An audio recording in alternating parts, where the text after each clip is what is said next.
It's your girl, Shaliwa Dosun, Mirror House Concept. Holla at your girl. Any religious background, or holla at your girl. Being you Christian, Muslim, Atheist, any religion, holla at your girl. Being you black, white, any cultural or ethnicity, holla at your girl. If you switched your religion to a different religion ever, holla at your girl. If you stop believing, holla at your girl. To share your story with the world, holla at your girl. Shaliwa Dosun, holla at your girl. Let's talk about this Mirror House Concept. Holla at your girl. I got you. Holla at your girl.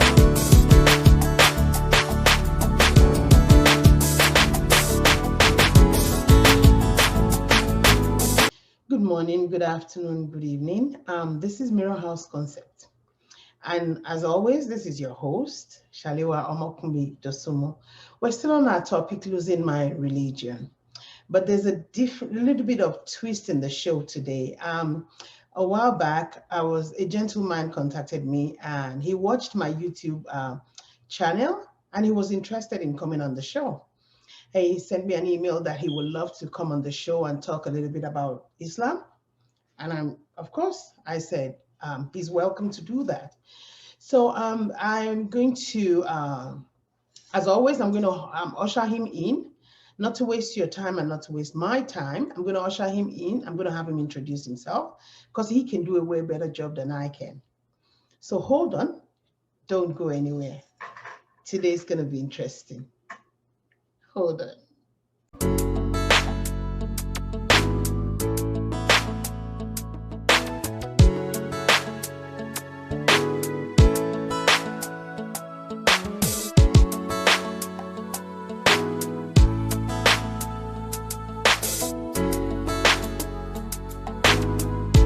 Yeah, good evening, everyone up here. So my name is Ridwan Allah Ibrahim. I live in the United States of America. And I'm a father of three. I'm a Muslim. So that's much, that's the most important thing about me. So okay, that's good. Anyway, when I saw your comment on YouTube, I didn't even know who you were, but I was interested because my platform is for every religion to so that we can see the similarities and see that we're working towards the same goal, something like this, or get to understand the differences. Let me put it that way. So and I like asking questions based on when you were younger. I'm still going to give you a room to explain, to talk more about the Islamic religion, but I just want to ask you questions. Is that okay? Yeah, that's fine. Okay. You can hear me clearly, right? Yeah, absolutely. Okay. So growing up, I'm talking about when you were in your teenage years, between 10, 15. Growing up, what are the things about the mosque that make you want to be there, that encourages you to want to go to the mosque with your parents? Yeah, actually, when I was young, around 9, 10, 11, 12, at the age of 12, I did my Walimat Quran, okay, of which really make me love going to the masjid because our Arabic school is right upstairs of our masjid. Okay. We have a masjid downstairs and Arabic school upstairs. Okay. So I live with my sister, okay, of which her husband is the cleric that trained me how to read the Quran, trained us a lot of stuff about the Islam religion and the basic things about the religion. Okay. So from there, we developed interest, okay, in the religion. Okay. So those things. Okay. So at that age, let me flip the question, right? Is there anything about the mosque that makes you think, I don't want to go today, I don't want to be there? Is there anything that kind of turns you off against going to the mosque? Actually, not really, but being a kid and, a teenager, sometimes you feel like, most especially the beating parts, when we start reading, start learning the Arabic stuff, it's kind of strange to us, kind of strong or hard at the beginning, but getting to the middle, we try, we get to know much better about it. And, having different kind of people coming in as a friend before the teacher or the cleric came as, to teach us another things another day, we can play together, go downstairs and play all kind of, kids, playing the rubber, playing different kind of games. As soon as we heard that our clerics coming, everybody started running, everybody to get ready, without any suspicious, known Allowing them to know what you've been doing. Right. So getting up there, everybody gets seated, and from there, sometimes they got us that, oh, you've been playing, they beat every one of us, and sometimes they just, overlook and just seeing us, already reading Alifat, stuff like that. So it's kind of lively. So it's very hard for us to get away from it or having any, hard time to continue with it. Oh, okay. From what I heard, that and like what you just said, that sometimes they kind of whoop you if you don't if you don't know it. And is it almost the same thing as being in school? Like No. Regular school. No, it's kind of different in school because in Arabic classes, they expect you to already know what they teach you today. And the next day, they want you to move forward. So by coming in the next day and you sit stammering instead of getting what they already teach you the other day, you're gonna piss them off. I didn't even understand then until when I started teaching some people right now, because then I expected them to know that I'm a young boy. I'm young, yeah. I have schoolwork too.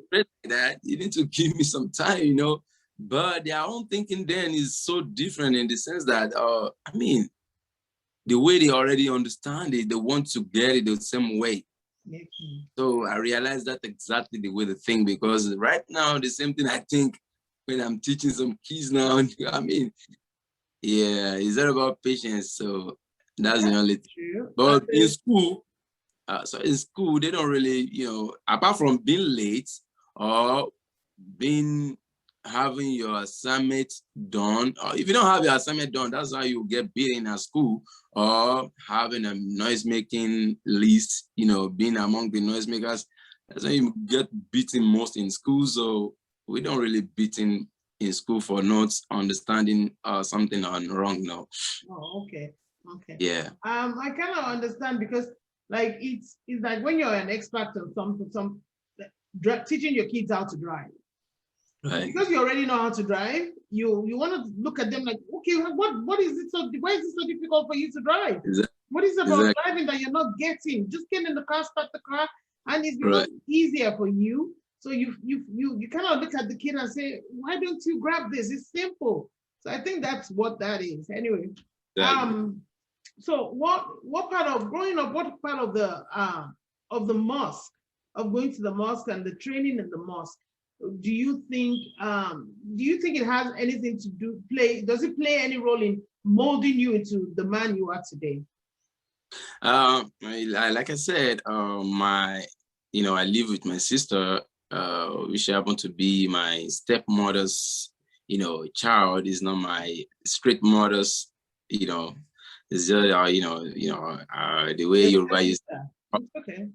So I don't have any choice of saying I don't want to do it or something, because he's, her husband already a cleric, and he's one of the, cogent man in that mosque.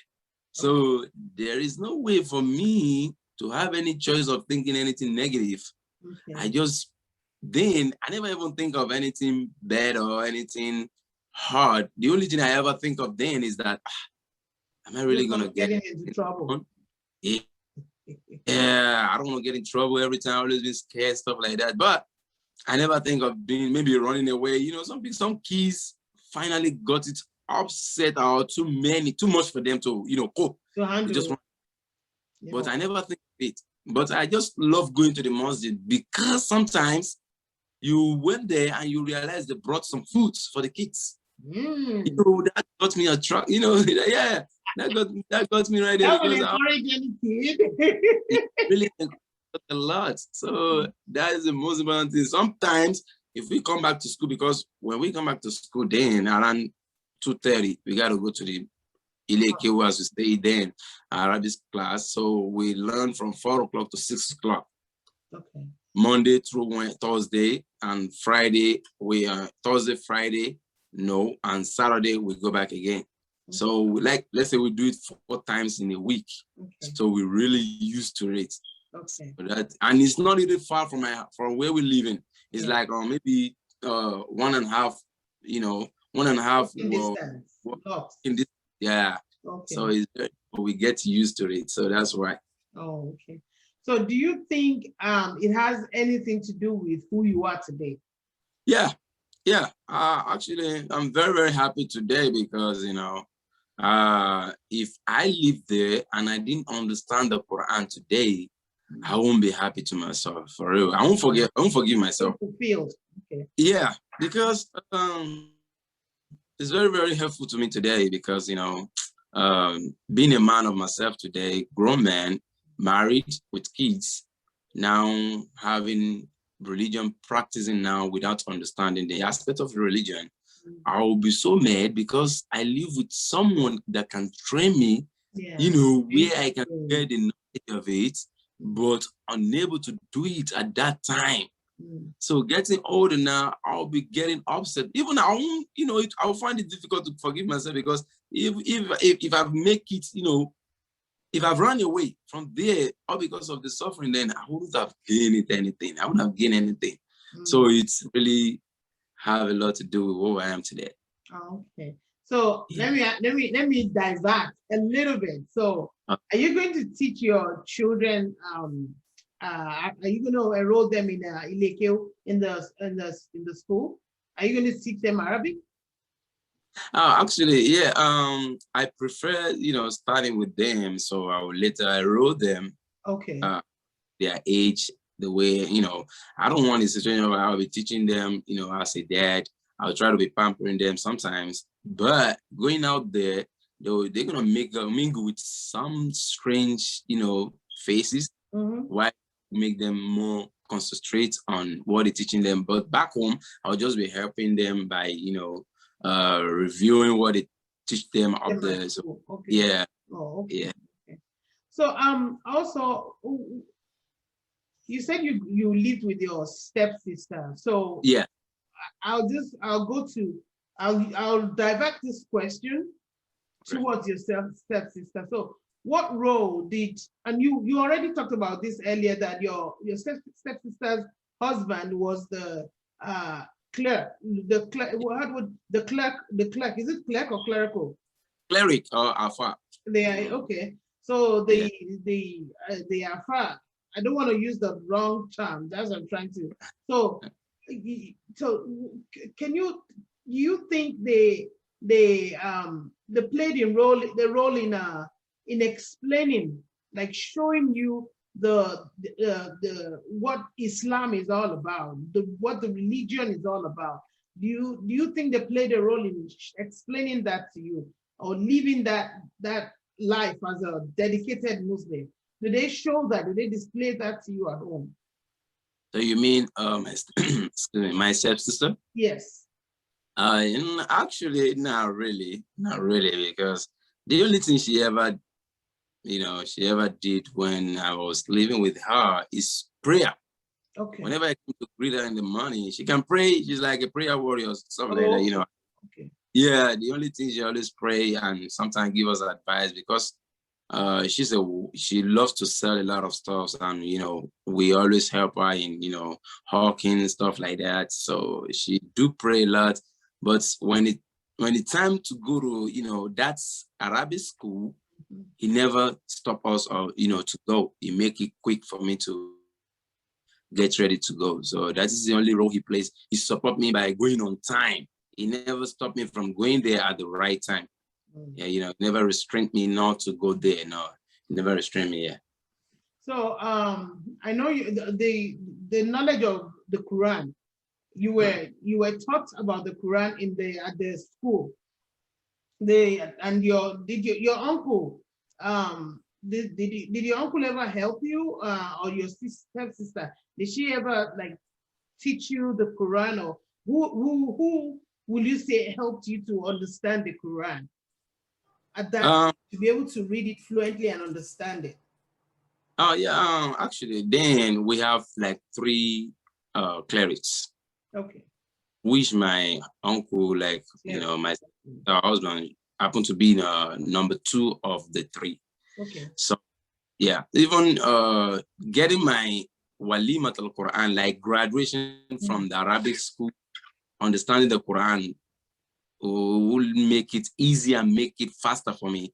I will refer it to the other clerics because he make it understand to me that, you know this, why you still behind here? You can read this, why you still doing this?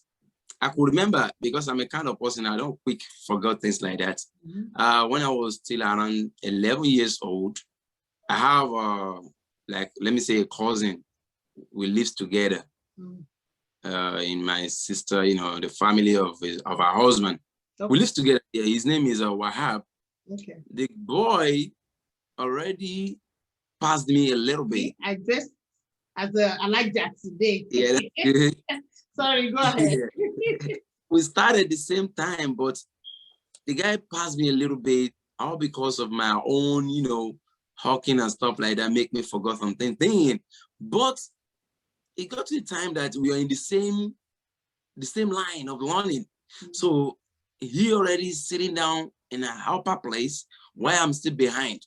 So when these clerics come to us one day, I was like, because whenever they want to, you know, teach us another thing, they're gonna ask you who are you in the same place, so that they can do at the same time. Yeah, okay. And yeah, I was sitting in the lower class of where he is sitting in the higher place, and I just said, I want to go and call the person we are in the same place. And he said, why?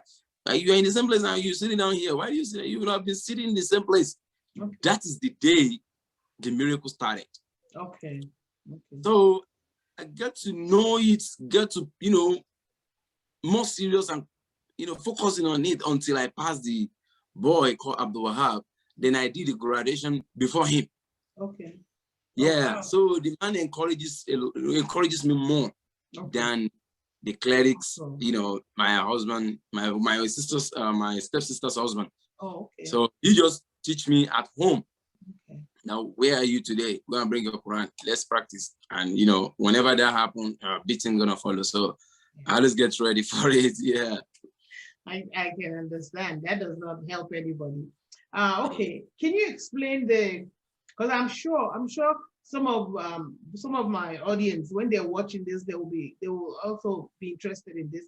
Can you explain the process of the school? Like, to grade by grade, how it goes, then the exam, then graduation. Can you explain that? Yeah, actually they started with age. Okay. So because I started around my 6 years old, I think I'm 6 years old then, because I left my parents around when I was 4 to 5 years old. So getting to them, I never read anything Arabic before. Okay. So I started from scratch. Alif, ba, ta, stuff like that. You know, gradually, I got to know everything. I got to know it. So from step by step, because there are a lot of terminologies we went through. Okay. They will firstly teach you the letters. Okay. Then the signs on the letters that they uses to join them together. We were taught about that too. So it's like learning a different language. Learning a different language with different, you know, different, let me put it this way, different terminologies. Okay. If this one came today, you might say you want to teach you Fatiha, Orchestra, Doma, so share that, stuff like that. Okay. The other one might come tomorrow, might say, oh yeah, you read, where are you? Okay. You're just going to bring your tira today. Okay. You see what I'm saying? So after finish the tira, we get to the Quran. Okay. Once you're done with the tira, they move us to the Quran, because once you can be able to pronounce 3 to 4, 5 letters together, because from Alif, Bata, Sa, they move by joining together Anna, Bauna, Una, Aina. I mean, all other Muslims that later watch this, they will understand what I'm really trying to explain. So by getting to Anakum, Ainakum, Inakum, Unakum, Anakum, all those, from there, we started to join it together. We should be able to be pronouncing it together without being seeing it difficult to us. Okay. By then they got to know that, oh, now it's getting to understand it. They teach you this today, they're going to tell you to read ahead of them tomorrow. They will tell you, now we teach you this, try to read this tomorrow. By coming next day, they're not gonna tell you to read what they taught you yesterday. They're gonna tell you to read what did you read after that. That make it faster for us to learn it and understand it, and that's make it faster. And talking about the basic thing about the religion, there are some days which they don't really talk about the Tira or Quran at all. They just go by giving us stories about the religion, how it started, stuff. I mean, things about it, where the genesis of the religion, they just trying to explain a lot of things to us. So that make it more understandable to us. Okay, that's nice. So you said something about the graduation. So do you take exams? We don't really take exams when we're still learning the Quran, until we're done with the Walimat al-Quran and we start to learn the meaning. What's the Walima? Walima is when you really understand how to read the Quran from, like, if you are perfect and they can give you the Quran and open anywhere for you can read it. Okay. That's when you qualify to be graduated as a learned, as someone that can read the Quran without being corrected. Okay. Yeah, so it's like, for example, some kids might be done with Quran today, but if they open some place for them, they might still be stammering like stuff like that. Okay. They make us understand it A to Z by knowing every science, by knowing where to stop, by knowing where to relax, by knowing where to read it straight without stopping. So you have to know the whole book. Yeah, not by not by often, right? But being able to read the whole book. But understand the whole book. Okay. Before you can graduate in our Ilekio then or Arabic school, we got to understand the Quran up to like 85%. Okay. Yeah. So the graduation, is it a party? Is it like regular graduation, like school graduation, or is it like do you have like a party for the person, or? Yeah, it's kind of similar to the school graduation, because you have like a celebration for the person. Right. Because that very day, the parents will come, they can bring the family, friends, and they can even arrange musician, like our Islamic musician that's gonna start my day. My brother, because I have a brother who is a singer then. Okay. He's the one that sang that very day for me, and we all rejoiced back home to my father's place. So, and when I got to my father's place, I was taught to read it in the front of my father's house, and and everybody was happy, and we all danced. We danced around the community before I went back to school.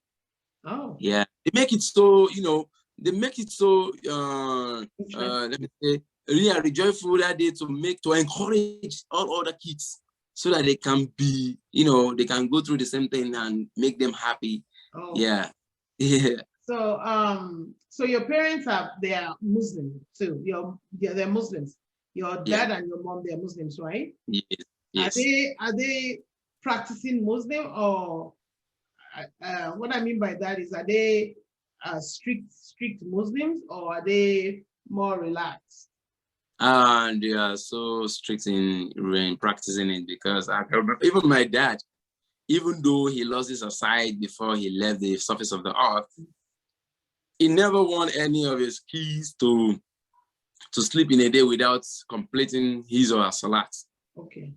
Yeah, so my dad was so strict about religion then. So the salat is like the daily prayer. Yeah, the daily prayer. Five times prayer, right? Yeah. Okay. So I've talked to some Muslim. You've seen my show. You've seen some. So I've had some Muslim on the show, and what they normally say is, as a kid, the bathing before you pray, that was a little bit discouraging. Can you explain that? The full washing of hands and all that. Yeah, it's called wudu. In my language, they say alwala. What? Wudu. Wudu. Okay. Yeah, wudu means by purification your body. Okay. And as Allah said in the Quran, before you want to pray, if you get up to want to pray, wash your hand, wash your face, wash your leg, and your head. Okay. But according to the Sunnah to Rasulullah sallallahu alaihi wasallam, he puts more of it by cleaning up your nose, wiping your ear with water, then washing your leg and your hand up to your elbow. So yeah, even if you, for example, if you're done with that wudu and you suddenly, you fart unexpected, you gotta go and do it again.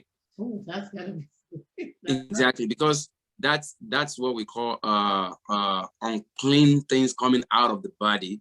Okay. And you need to purify yourself again. Or you want to pray, you already make your wudu ablution from home, and you come into the masjid.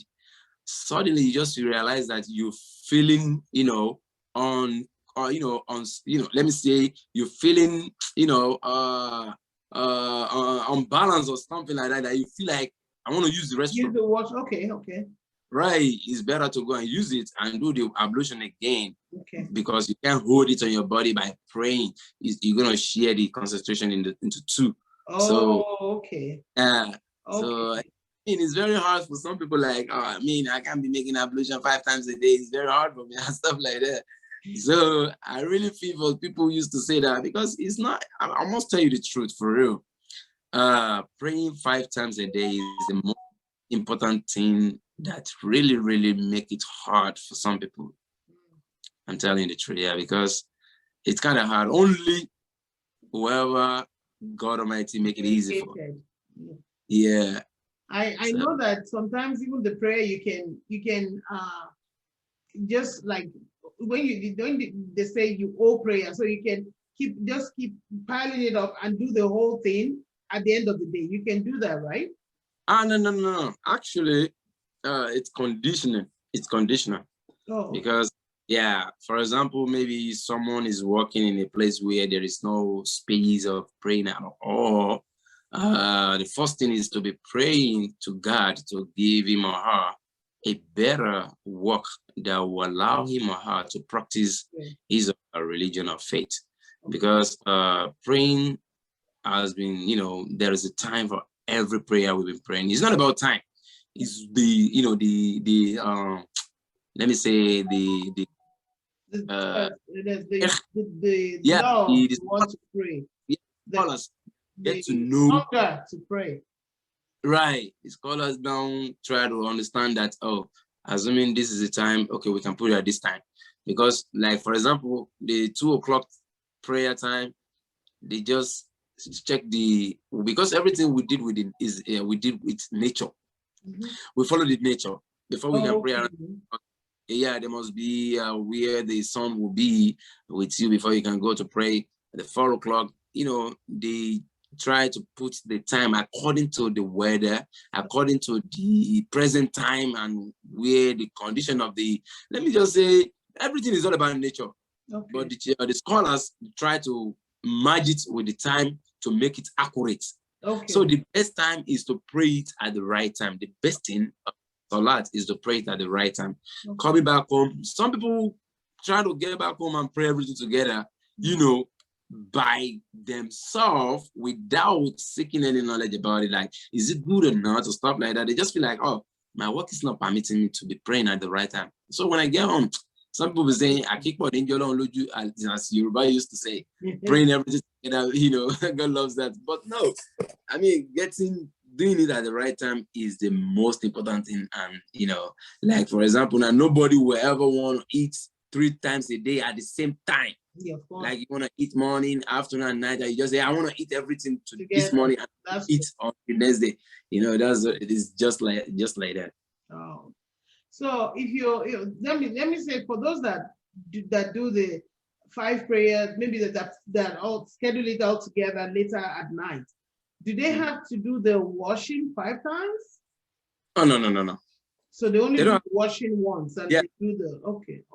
Even if they pray, even if they do it according to their time, the one they have done around 2 o'clock, if they don't fast, then go to toilet, or they have anything done that can break it, they can still use it around 4 o'clock.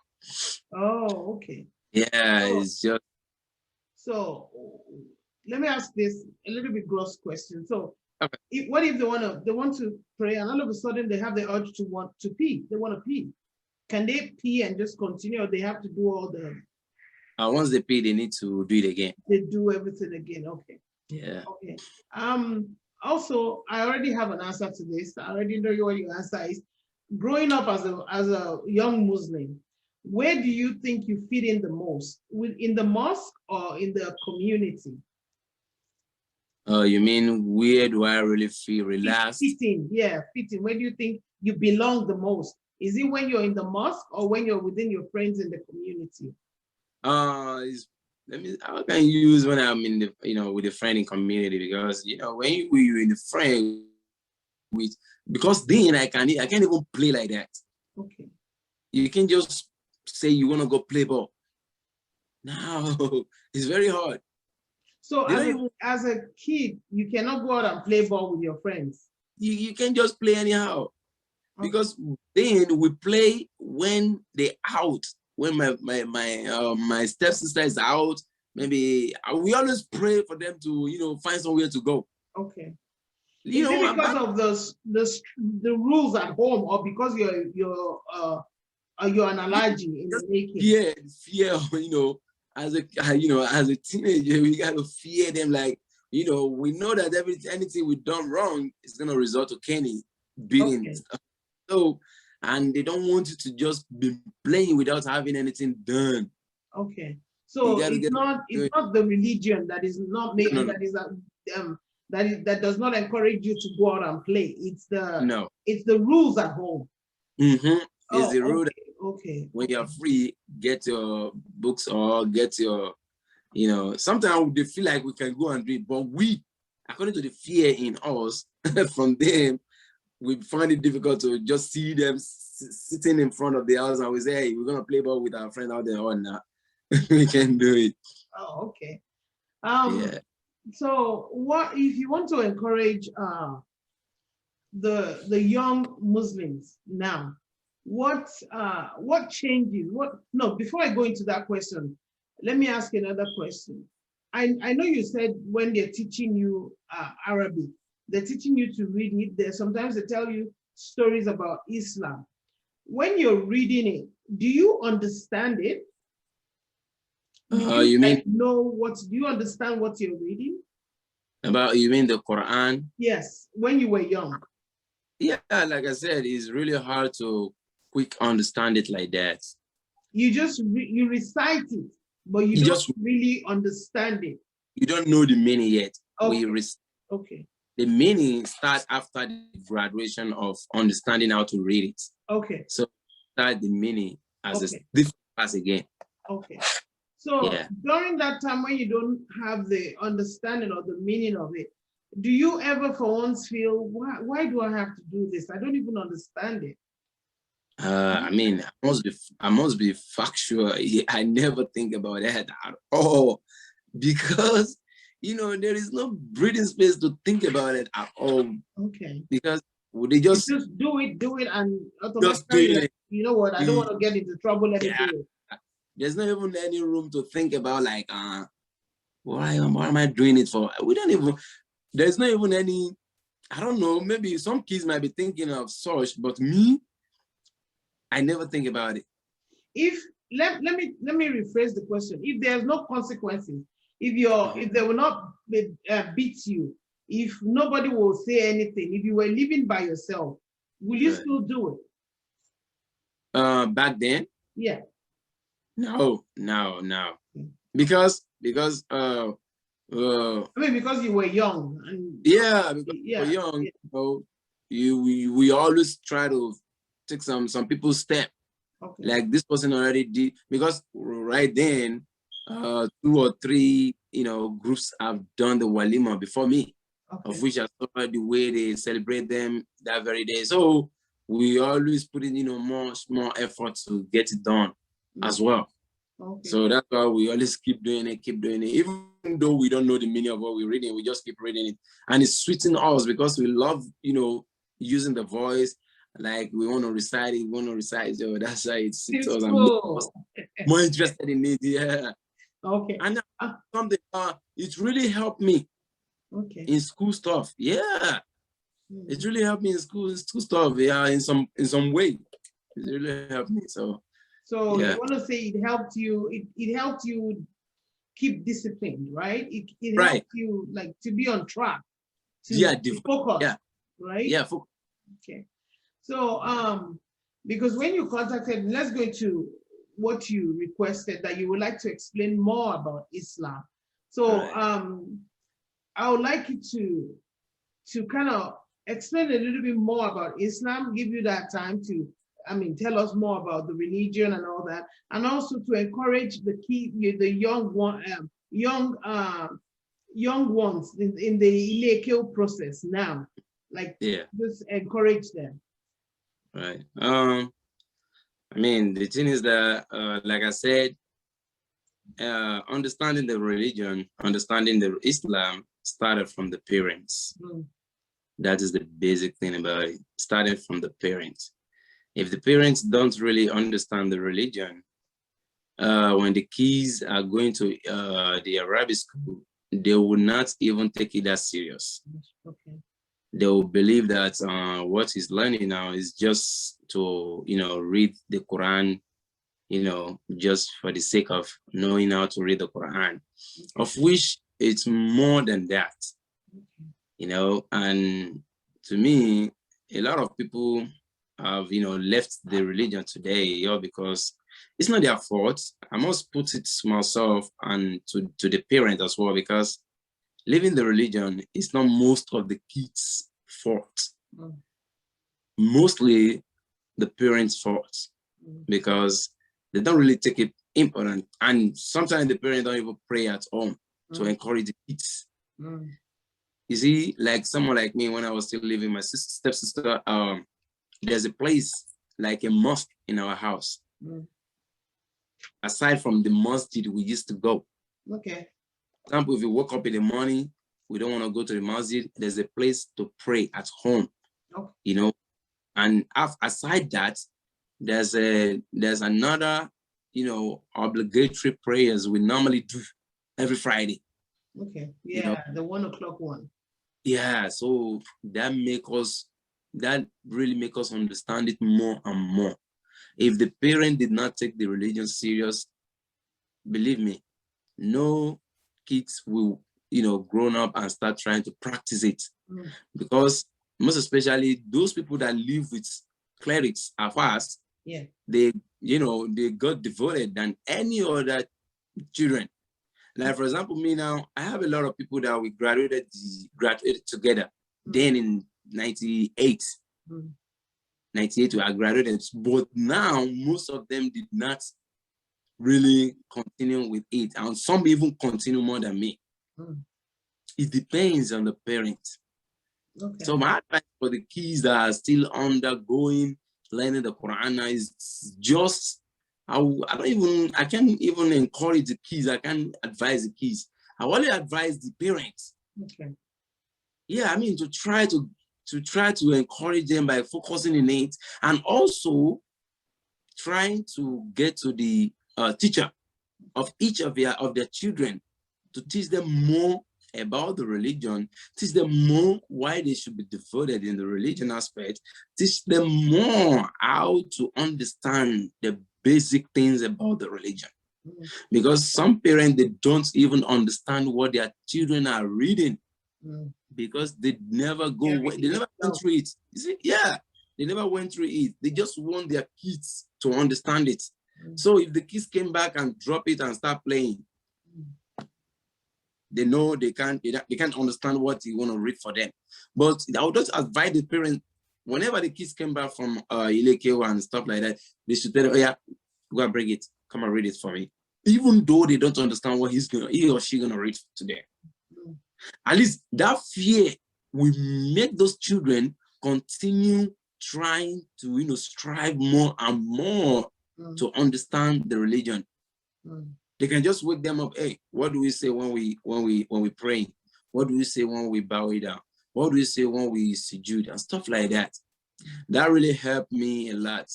That really helped me a lot. So the parents are the most important thing in we children's life, and when we're talking about the religion. So the Ilekeo, do women, girls also go to the Ilekeo? Yeah. Oh, okay. Yes. Okay, and they follow the same is the same protocol, right? It's the same rule, the same guidelines. Yeah, different. The only time there's different is when women are in their menstruation time. Okay. They can pray. Okay. They were forgiven to pray then. Okay. So it's just different. So they can't come to the class either. They're in that. They can class. Oh, okay. Then there's not much more keys that's that is that of not one of them was none of the keys then are matured enough to go through that, because most of us are like me. When we graduated, I'm 12 years old. Yeah, okay. So most of them are 11, 13. Okay. Okay. So it's the same thing. Oh, okay. So had even you lived with your parents, would you go through the same Ilekeo and all that process? I'm not sure, because till now, till today, I'm still giving thanks to my stepsister. There's a condition that make me went to live with my stepsister. One of my stepbrother, because we are not from the same mother. We got 3 wives. My dad got 3 wives. So my stepbrother has a son. Dan, his name is Wahab. Okay. We both start to grow together.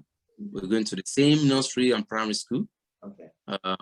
Unfortunately for him, he died. No. He got sick and died. Yeah. So and we are friends. So now I started to ask of him every day. Where is Wahab? Where is Wahab? Until that thing got me sick as a kid. Like I'm 3 to 4 years then, like I said. And it was like, Wahab went to Badagry. They know he died, but I didn't know. And I said, I want to go to Badagry too. Oh, okay. So when my sister came back, and she lives, that's my stepsister, she lives in Badagry with her husband. And when she came, they just told her, they narrated the story of mine to her, and she was like, let me just take him to me and let him start to live with me and stuff like that. So that's when it started. Okay. If not for that, my stepsister, I might not know how to read the Quran nor understand the basic things in the religion today, because those are left there by going there was still the same till now. They don't know how to read the Quran nor understand basic things about the religion. So yeah, so it really helps me a lot. Oh, okay. Yeah. So so I can say when you look back now, you don't have any regrets in learning. You were happy that you learned the Quran. You're happy. You're grateful that you learned the Quran, right? Yeah. Yeah. Yeah. Okay. So what other question do I have? So besides the school, anytime you're going to go for prayer at the mosque, is there any time you think like, if not because these people are going to be me, I won't go? Is there any time that, okay, because if there are no consequences, I will just go, I'll stay home? Do you ever think like that? And maybe if you don't go, they'll just take you back to your parents' house, something like that? Or keep you Actually, out? of course, yes. But you know, I never think maybe they'll take me back to my house, my parents' house. They'll beat the hell out of me because because it's like I don't have no choice to go anywhere. There's no way I can run to. She's my stepsister, so mostly when in time of Ramadan, we pray the Tarawih. We call it Tarawih. We call it Asham. After the 5 daily prayer, after the 8 o'clock prayer, we still have to pray like 10 rakas. Oh wow. Two, 5 times, make it 10. Okay. You see what I mean? And that takes a lot of our time. Before we came back home, after we went there like 8 o'clock to pray the last the fifth one among the 5 daily prayer. After we're done with that, we need to go through the asham straight ahead. That will be from even 8 when o'clock. You have school the next day? Yeah, they don't care about that. Oh wow. I swear to God, they don't care about that. You gotta go together. Then we're done around 9:30 towards to 10. Then we start moving back home. Oh, okay. Yeah, that's the most time we pray a lot during time of. Oh. So yeah. Is there a difference between your prayer life when you were back home to now when you're in the Western world? Have you ever at some point, due to sometimes some things in the media, some things you hear on the news sometimes, have you ever had second thoughts about your religion? Oh yeah, that is the most important thing I said before, like understanding the religion before coming across anything helps a lot. Okay, yes, that's true. Yeah, someone don't understand something, he or she might have a second thought about it. You start for something, you fall for it. Right, because that's why I used to say you cannot learn Islam by looking at the Muslims. You can learn Islam by studying the Islam by itself. Because Muslims are human beings. Muslims are human beings like me. Yeah. They can start tomorrow and do anything wrong. Yeah. Not the religion that taught them to do that, but their human differences. See, I'm a Christian and the Bible says sort out your own religion. So I'm guessing in Islam is the same thing like that, like sort out your own individual. So your relationship is one-on-one, it's personal. It's between you and God. It's not between you and it's one-on-one. So I think it's the same thing. I like that. So is there any other thing you would like to add or talk about? I mean, you can explain the fasting period. I mean, I get the fasting period. The one you eat before 5 o'clock, right? You eat very early in the morning, and you eat in the evening once the sun is gone down, right? Yeah, sunset. Yeah. Yeah. Okay. I remember I was watching this lady Tawa Adishefina, and she's like, in New York, that the sun it takes a long time for the sun to go down. I mean, in this part of the world, sometimes it takes a long, even in Atlanta, it takes a long time for the sun to go down. Do you ever like, okay, sun, come on, you need to go down? Do you ever get hungry or get frustrated? Yeah, those are the things we call devoted and understanding the religion. Because when I was still young, when we fast at home, when you get back to school, you break it. Oh. Yeah, without letting them know. Okay, okay. As a kid. Yeah, I mean, as kids, obviously. Yeah. So, like now, we understand that is a must for whoever matured. Okay, yeah. Is a must, as Allah said, is a must for all Muslims, because all prophets of God came, they fasted. Moses fasted, Jesus fasted. Even this is his time that everyone must fast as well. Yes, yes. No one is exempt, or how do they use the English? No one is exempt not to fast, except for some reasons. Okay, medical reasons. Medical reasons, that's number one. And number two, maybe if you're traveling, you can still reduce the fasting until then you return it. Return how many the numbers you missed when you're on traveling, right? So you like do it someone going to Canada now. Those days, yeah. Right, like somebody going to Canada now, and you want to move from here to Canada, is that maybe 3 or 4 hours flight or something, or lesser than that. Some people like that. 16 hours. Drive? No, like flight. Oh, flying 4 hours. You see, so some people might say, I don't want to fast. I'm traveling. That's what we call laziness, because you can still, you can still fast, just flight. But driving might got too tired. Like for example, when I started fasting in this country in 2014, when I started to drive truck, I wasn't able to fast for the whole month because I'm under training then, and I'm following someone, and this person is not a Muslim. I can't be stopping him here and there every time I want to eat. I don't want to inconvenience someone, all because of my own convenience.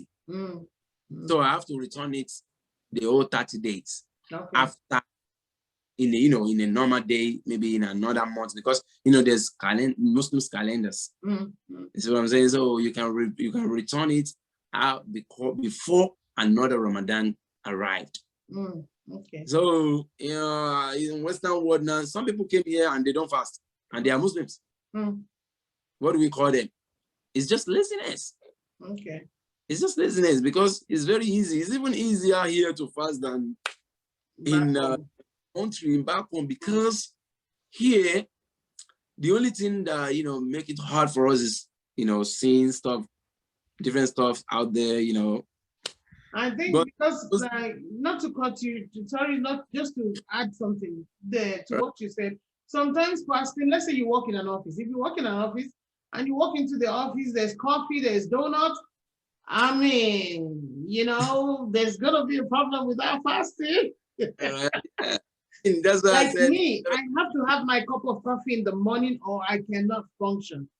I mean, and obviously I can, if I'm gonna do the Muslim fast, I can drink the coffee at that time, but that means I can't sleep. I can't go back to sleep till I go to work. You're right. You understand what I'm saying? And I'm sure I'm not the only one. There are people like me that in the morning they have to drink that coffee so that they can focus at work, they can do the work diligently. You understand what I'm saying? Yes. Early morning. Yeah. Yes. Yeah, someone like me now, I'm sorry, someone like me now, I woke up most time, even if there's no fasting, I woke up around 5 a.m. Okay. To start go to work.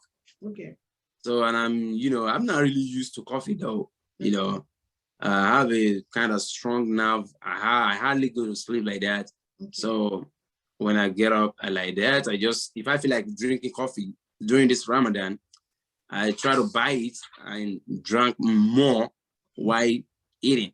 After I eat, I drank a lot, then I drink water to, qualify it that and keep me awake. Okay. But it's not about, Let me go a little bit personal. Right. So during the Ramadan fast, yes, are you allowed to touch your wife? Not during the day. When you like now, this is this fasting, after you break the fast every day, you're allowed to touch them before another fasting night. Okay. Yeah. So if you do that, do you have to shower or yeah, there's there are a lot of purification, like we call it ghusl. Okay. But yeah, ghusl is all about having a niyyah, that's intention that you want to bath. Okay. Ghusl janaba, like you want to clean, you want to purify your body from unclean things that happen to you. Okay. So yeah, is that only during fast or all the time? All the time, as a Muslim. So every time you touch your wife as a Muslim, you have to go do that?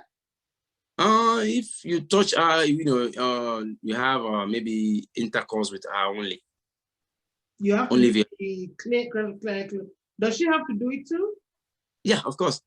Before she pray, before she can pray. Yeah. Even not even only having intercourse with her. Sometimes you might sleep and unknowingly, and you just have you release on your body or stuff like that. A wet dream, okay? Wet dream, thank you. If you have a wet dream, even during the Ramadan or no Ramadan, you sleep and you have a wet dream, you need to have that ghusl done before you can pray. Oh, okay. Because it's like unclean things coming out of your body. Okay. But if somebody unknowingly threw unclean things on your body, you don't need to bath or anything. You just have to change the clothes. Okay. Or you have a baby on your hand. You have a baby in your hand now, and maybe you're waiting for 8 o'clock prayer, and you already have wudu. You already make the ablution. Or something. Then the baby poo on your body or pee on your body. You don't just have to do everything. You just have to change that clothes and continue your prayer. Yeah. Okay. So is there anything else you want to talk about? I don't know what else to ask. I mean, there are a lot of things we need to still have to say. It might be, another topic for another day, because I still have to go in deeper what exactly we've been created to come and do. Okay. What to do and how to do it. Okay. Things like this one is just an, Yeah, this is like an introduction. Yeah. Okay. Yeah, we can. I mean, hey, my platform is available for you anytime, because for me, I want people to come. So I want it to be a place where my channel to be a place where you come to learn different things. Right. I'm a Christian. I cannot teach people about how to be a Muslim. You a Muslim, you cannot. You understand what I'm saying? It's easier if you teach, like enlighten people about the religion. I can't do that, right? So that's why I found it easy for myself to study both religion, Islam, since I read the Bible a lot. My dad too. My father, he reads. All his children are either pastors. We're all Christians, and he has 2 pastors. So wow. He reads the Bible also. There are a lot of things we need to, there are some comparison a lot in Quran, and we just have to enlighten ourselves in a lot of things about the religion, how to start, where did it came from, who started it, and who among the prophets did what we're doing, stuff like that. Okay. There are a lot of, Okay. Yeah, definitely. What I'm going to do, we're going to schedule. Definitely, I'm still going to call you. You know that, right? You have to come back. Today, this is interesting. You still have to come back, and we'll still sit down and talk some more. Well, yes.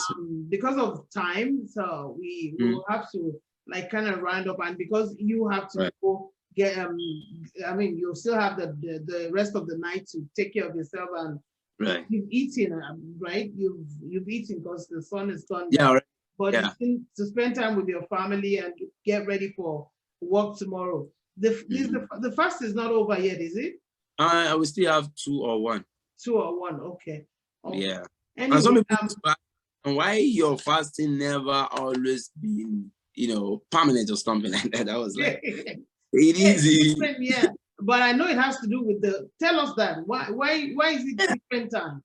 Yeah, it has to do with the nature, like I said before. Yeah. Mostly everything about religion of Islam is nature. Yeah. See, without sighting the moon, we can't start the Ramadan. If we don't start if we don't sight the moon, what do you mean by sight the moon? Yeah, sighting the moon is like seeing the moon coming out. Is it the full moon or? Oh, by seeing the part of it that is already coming out. Okay. Like as Rasulullah said, if you don't sight the moon when you're looking for the moon, just count the months you're spending before the month of the Ramadan. Once it reached 30 days, because all Muslims calendars start from 29 or 30. It never reached 31 or 20. Okay. Yeah, Haram to Zulhijjah. Okay. But it starts from 29 to 30. Okay. Once you count that 30, then you can start the Ramadan. Okay. To the first Ramadan. Okay. If you don't sight the moon on time. Okay. You see what I mean? And some people sighted the moon earlier.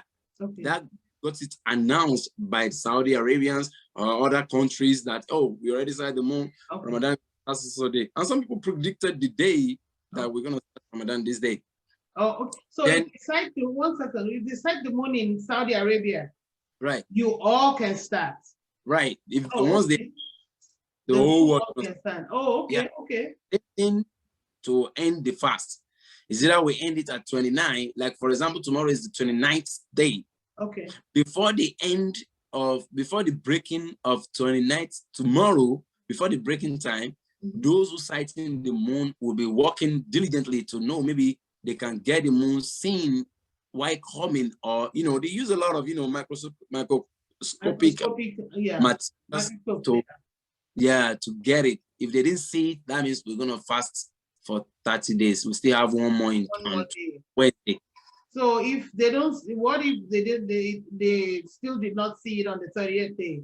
If they don't see it on 30th, automatically we end the fasting on 30th. Oh, okay. Yeah, that means we count the Ramadan. Once it's complete 30, we just fasted. We just stop the fasting. We can never 31, never. 20, 30. So do you celebrate New Year like everybody else? Is your New Year the end December 31st? Really, no? The year of a Muslim, let's be sincere right here now. Muslims' New Year is the Ileya. Oh, the one you have after fasting. Right. After Ileya, go to Hajj. Okay. Then the New Year start by saying Muharram. Okay. Muharram. That's the January of Muslims. But the whole world today are not really focusing on that calendar, Muslims calendar, only used in Muslims community. Okay. Our world already introduced another January to December for us, of which every one of us following today. So those are the things. Oh, okay. Yeah. Wow, that's interesting. Anyway, let me see, is there any other question I want to ask? I'm really excited about this. I'm learning a lot, and it's very interesting. Anyway, yeah, I'm sure question will be popping up, like even when we end up now, you might have another question. Oh, I'll write it down. When I have questions like things, that I'll write it down so that on the next show we can talk about it. And right. So as always, I always like my guests to introduce themselves, because you can do a way better job than I can. So just go ahead and introduce yourself again before we round up. Yeah, thank everyone for watching me today. My name is Ridwanullah Ibrahim again. I'm a Muslim, but I'm friendly to everyone, and I'm ready to explain myself, explain my religion to whoever ready to listen to me. See you next time. Thank you so much. Once again, this is Shaliwa Omokumbi Josumo, and this is Mirror House Concept. Thank you for your time. And we are rounding up, and don't forget, holla at your girl. Have a wonderful day, everybody. Bye.